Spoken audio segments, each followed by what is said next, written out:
Think about the last pair of music glasses you bought. Maybe you spent $200. Maybe you spent $400. Maybe you walked out of the store feeling like music. You scored a bargain because insurance covered $150 of it. Now, think about music. Those glasses cost somewhere between $5 and $8 to actually produce. Every component, the lenses, the frame, the hinges, even the tiny logo on the side, adds up to roughly the price of a sandwich. And the reason you paid 30 or 50 times that figure has nothing to do with better materials or smarter engineering. It's because a single corporation has spent the music's last 6 decades quietly buying up nearly every piece of the eyewear industry until competition simply stopped existing.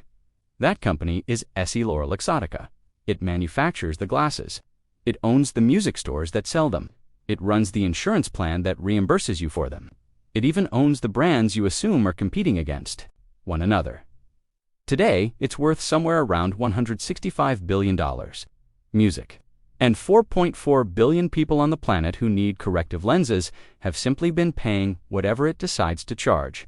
But right now, a city in eastern China with under 1 million residents is pulling off something that 6 decades of corporate music consolidation couldn't prevent. Its manufacturing lenses and frames of identical quality for pennies, and companies are turning around and selling them online for $3 to $7. If you're into videos about hidden monopolies in music, the people taking them apart, these take real effort to put together. So please hit like and subscribe music so you catch the next one. What you're about to hear is the story of how one man, starting with nothing, built the most complete monopoly in consumer goods, music, and how a Chinese city most of the world has never heard of is now cracking it open. But to understand how $3 glasses are threatening a $165 billion empire, you first need to understand the empire itself. The same lens, a different logo. Here's the detail that ties this whole story together, and it's the one people find hardest to swallow. Walk into a Sunglass Hut, pick up a pair of Ray-Ban Wayfarers for $249, then go home and order a pair from Zenni for $22. There's a genuine chance both lenses came out of the same city, maybe the same industrial park, possibly off production lines run by the same workers using the same equipment and the same raw materials. The factory doesn't care whose name ends up on the temple. It sells lenses, millions of them, to whoever places the order. The factory's margin barely changes whether that lens lands in a $300 frame or a $15 one. The only thing that shifts is what the customer pays at checkout. You're not paying an extra $227 for a superior lens. You're paying it for a logo, a showroom with flattering lighting, and a monopoly that's been raising prices for 6 decades music simply because nobody stepped in to stop it. Those $3 glasses out of China aren't tearing this empire down by force. They're doing it just by existing, by proving the product was never actually worth what the monopoly was charging. But to understand why $3 glasses genuinely threaten this empire, music, you need to meet the man who built it, the orphan from Milan. Most corporate empires begin with money, connections, or an Ivy League diploma. This one began with a child who had none of that. In 1935, in Milan, Leonardo del Vecchio lost his father before he was old enough to remember him. His mother was left raising several children alone in a country still rebuilding after war. Unable to feed them all, she placed him in an orphanage. No one adopted him. No one pulled strings to get him into a good school. He spent his childhood behind those walls, surrounded by other kids who'd also been left behind. What he did have was a pair of hands and a willingness to outwork everyone around him. At 14, the orphanage sent him off to learn a trade. He apprenticed at a two-land dye shop, the kind of plaque E, where workers hammer metal into exact shapes for industrial use. Hot, loud, repetitive work. Most apprentices despised it. Del Vecchio loved it. He discovered he had a real talent for precision. He could shape tiny metal components so exactly that they fit together with zero gaps, zero rattling, zero flaws. He grasped something most business school graduates never do: control a small part of the supply chain better and cheaper than anyone else. And you control a slice of the whole product. Control enough slices, and you control everything. In 1961, at 26, he opened his own workshop in Agordo, a small town tucked into the Italian Dolomites. The mountains meant isolation, and isolation meant cheap rent and workers who stayed put. He wasn't building glasses yet. Music, he was making the components other eyewear companies needed. Hinges, temples, nose pads. Music, the invisible metal pieces that hold a pair of glasses together. These parts cost almost nothing to stamp out of sheet metal. But the companies buying them had no way to make them in house music, so they paid a steep markup. Del Vecchio spotted the gap between what a part cost to make and what someone would pay for it, and that gap became the foundation for everything he built afterward. Over the following decade, he climbed step by step from making parts to making complete frames, from making frames for others to selling frames under his own name, from selling his own brand to buying out other people's brands entirely. He called the company Luxottica and pushed it forward with the relentless drive of someone who'd spent his childhood with zero control over his own life and was determined never to feel that way again.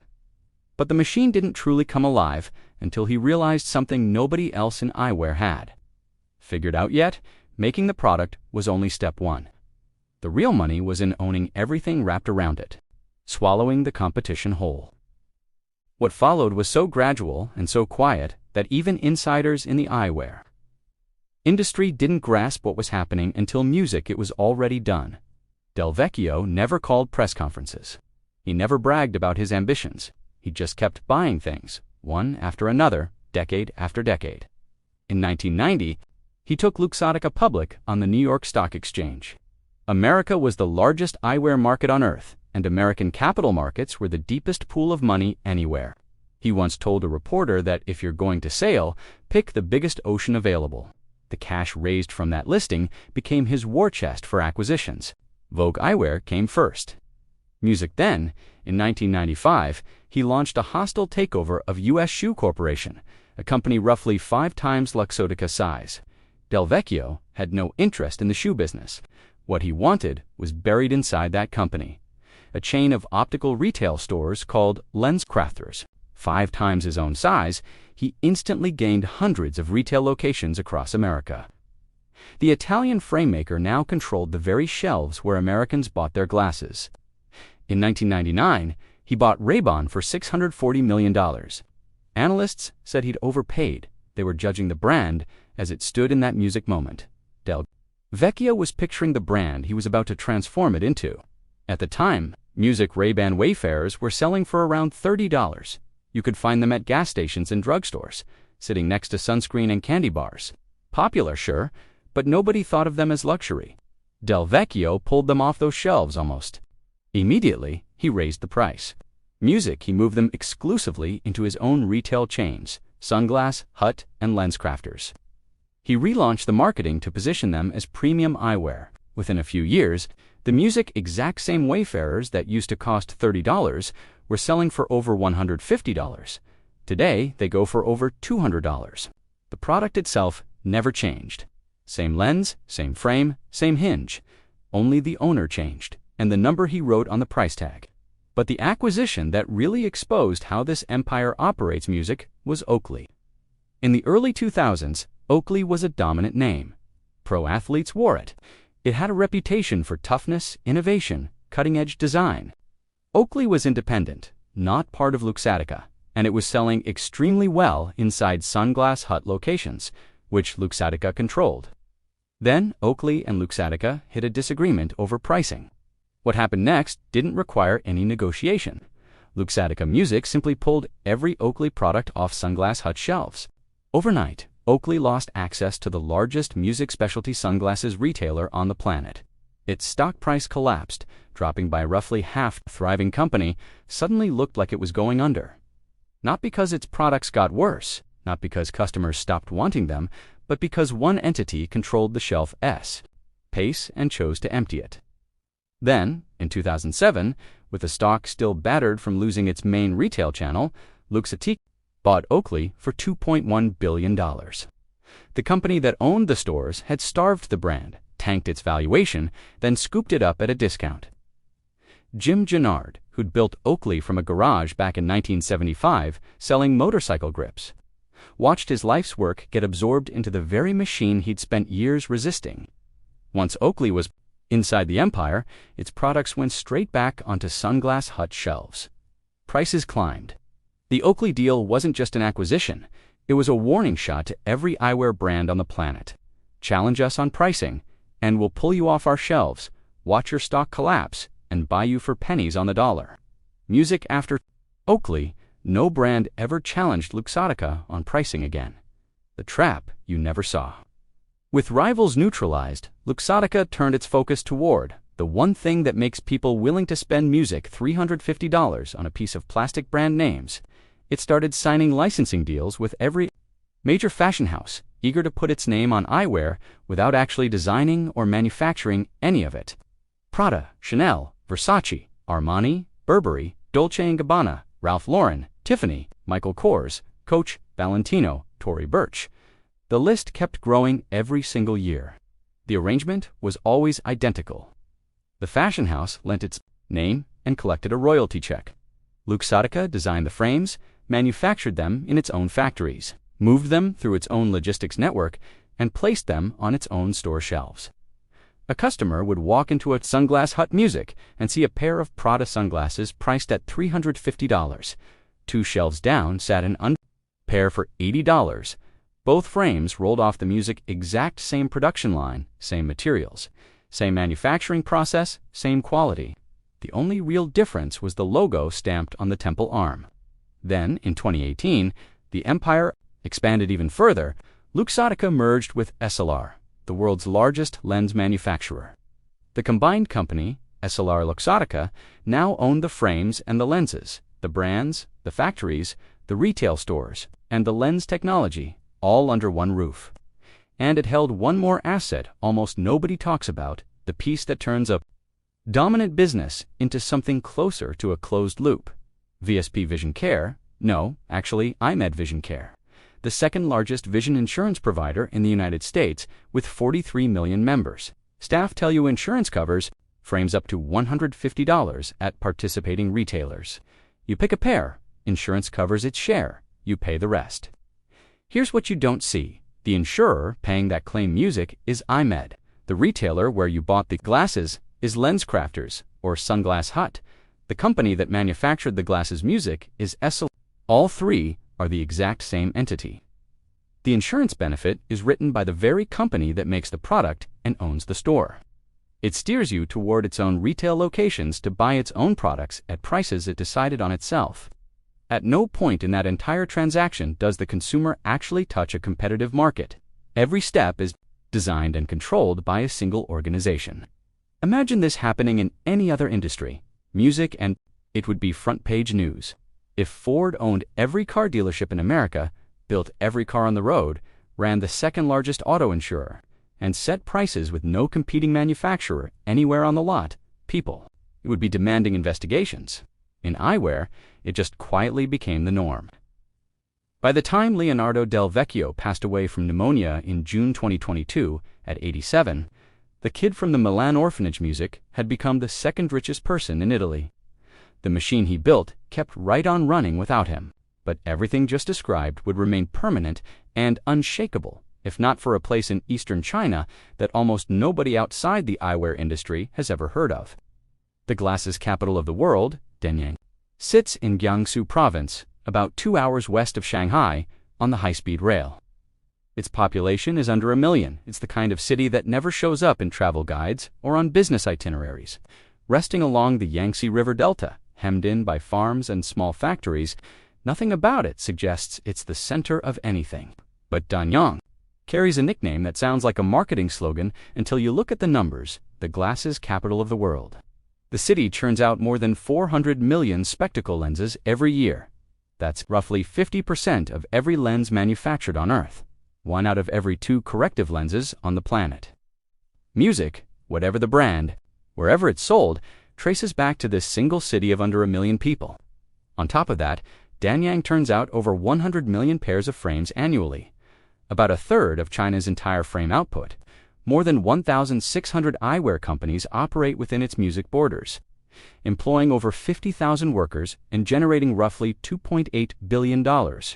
In yearly revenue, the industry's origin story follows a pattern that shows up again and again in Chinese manufacturing history. Back in the 1960s, a group of young workers trained in lens factories in Shanghai and Suzhou were relocated. to rural areas during a period of political upheaval. They arrived in Danyang with nothing but the technical know-how they'd picked up in the city. They opened small workshops. Those who knew how to grind and polish glass taught their neighbors. Neighbors taught relatives. By the 1980s, a homegrown lens industry had taken root. The workshops were modest, the equipment basic, quality inconsistent, but production volume kept climbing and costs stayed at the fraction of what European and Japanese manufacturers charged. The 1990s and 2000s brought real transformation. Local government poured money into industrial parks, courted foreign investment, and pushed manufacturers to raise their quality standards. Companies that had once been content churning out cheap lenses, music started investing seriously in research and development, partnering with universities in Shanghai and Nanjing, and importing precision grinding and coating machines matching what factories in Germany and Japan used. A turning point arrived in 2014 when a Danyang company called Dingsheng Machinery built China's first domestically produced coating machine for spectacle lenses, breaking a foreign monopoly on the equipment used to apply the anti-reflective and scratch-resistant music coatings modern lenses require. Today, Danyang factories aren't just cranking out budget lenses, they're producing products with multi-layer optical coatings, music blue light filtering, UV protection, and precision grinding. The exact features premium brands tout in their marketing to justify sky-high prices. Music-independent lab testing has confirmed that Danyang lenses match or outperform lenses sold under brand names at 10 to 20 times the price. The quality gap that once separated digit rates worldwide for 5 straight Chinese lenses from German or Japanese ones has closed to the point where most consumers, and even plenty of opticians, can't music tell the difference without reading the packaging. Some of the factories producing lenses for Chinese domestic brands also manufacture lenses that end up inside frames, wearing European and American brand names sold in Western optical chains. Different box, different logo, same lens. And that was exactly the opening a new generation of online eyewear companies needed to start dismantling the monopoly from within. The crack in the wall. Zenni Optical spotted the opportunity before almost anyone else. Founded in 2003, the company was built around an idea, simple enough to seem obvious in hindsight: buy lenses and frames directly from Chinese manufacturers, list them on a music website, and sell prescription glasses to American shoppers at a price bears no resemblance to what they'd pay inside a LensCrafters or Pearl Vision. The model wiped out every layer of cost Luxottica had spent decades building into the supply chain. No retail stores demanding rent and staff, no licensing fees flowing off to fashion houses, no Luxottica markup wedged between the factory floor and the customer's mailbox. A full pair of prescription glasses on Zenni starts at $6.95, including prescription lenses, anti-reflective coating, and a music frame. Even the priciest frames on the site rarely cross $50.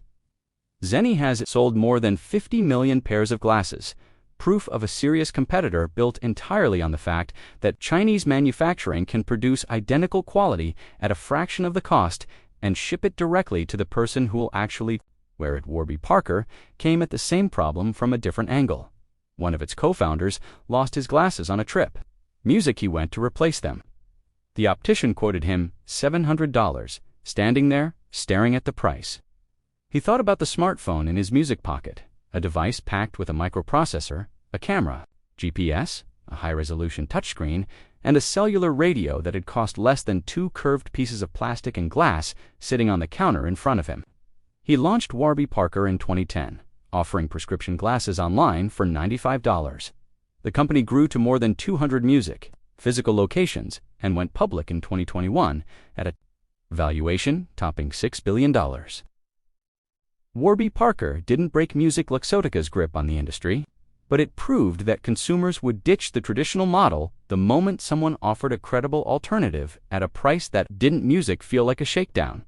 The numbers keep shifting. Online eyewear sales have climbed at double-digit rates worldwide for 5 straight years. In the United States, the share of prescription glasses bought online has risen from under 3% in 2015 to more than 15% in 2025, and that figure runs even higher. Among younger buyers, who are far more comfortable ordering online and much less attached to the idea that glasses have to be expensive to be good. Every percentage point that shifts to online buying routes around EssilorLuxottica's retail network entirely. Every pair sold for $20 instead of $250 marks a crack in a wall that looked unbreakable for 60 years. EssilorLuxottica isn't collapsing. Music, it reported revenue north of 28 billion euros in 2024, music, and remains the dominant force in eyewear by a wide margin. But the trajectory matches what's happened in every industry, where entrenched monopoly runs into the internet and Chinese manufacturing at the same time. Incumbent always assumed the disruption will stay confined to the edges. It never does. 4.4 billion people on this planet need corrective lenses. For decades, a huge share of them have paid what if our music prices one corporation set, since that single company manufactures, distributes, retails, and insures eyewear from end to end. And now, a city of under 1 million people in eastern China is producing the exact same product at the exact same quality for a fraction of the price, delivering it straight to consumers who are finally starting to ask the question. EssilorLuxottica never wanted anyone to ask, why does this cost so much? The answer is impossible to unhear once you've heard it. Music costs that much because one company decided it should, and nobody stopped them until now. If this video changed how you think about something music sitting on your face right now, hit like and subscribe for more. Turn on notifications so you never miss one. There are related videos on screen right now if you want to keep watching. So here's a question for you. A pair of glasses costs $5 to make and sells for $250. One company owns the brands, the stores, and your insurance. Did you know that? And now that you do, does it change what you're going to buy? Let me know in the comments.